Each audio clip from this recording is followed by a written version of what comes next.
منطقة يعني الهدوء والراحة، ومنطقة الواد زوكش غشيم هيديك الأمان، وأول ما تديله ظهرك هيضلمها عليه. كلب ابن كلب بصحيح. أمه سابته نستظيظ جرو صغير يا رب، رباه في جراج عمارته، وبالصدفة عمارتي تبقى جنب عمارته. ومن هنا بدأت حكايتي أنا والزوكش، العين بالعين والسن بالسن والبادي عظمة. زوكش بيحرس الجراج بتاع جلال، وعمل لي أنا حظر تجوال على مدخلنا. حاولت ياما معاه بكل طرق التفاوض، بس المباحثات بينا ما كانتش ابدا احسن حاجه. والنهارده هدخل بينا حد جديد تقيل لاجل ما يحل مع الاسطى زيزو، يا كده يا هعض الزوكش في تيزو.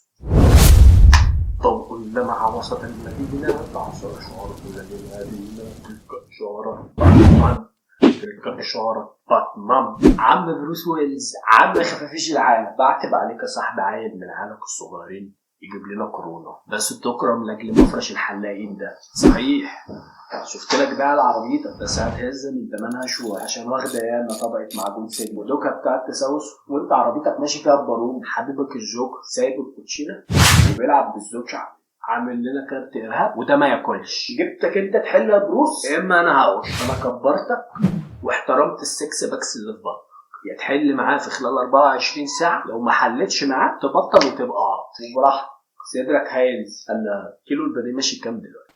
هم 24 ساعة بس يا بتلاقي، ولا يقل دقيقة ولا يزيد دقيقة، ولاقي الزوكش قدامي عرض كومبو سعادة على صينية 2 كبدة 2 كفتة معاك 24 اور يا عم بروس، يا اما الحوار هيبوظ وهجيب وحش الكل يخلص. عمنا الراجل اللي عنكبوت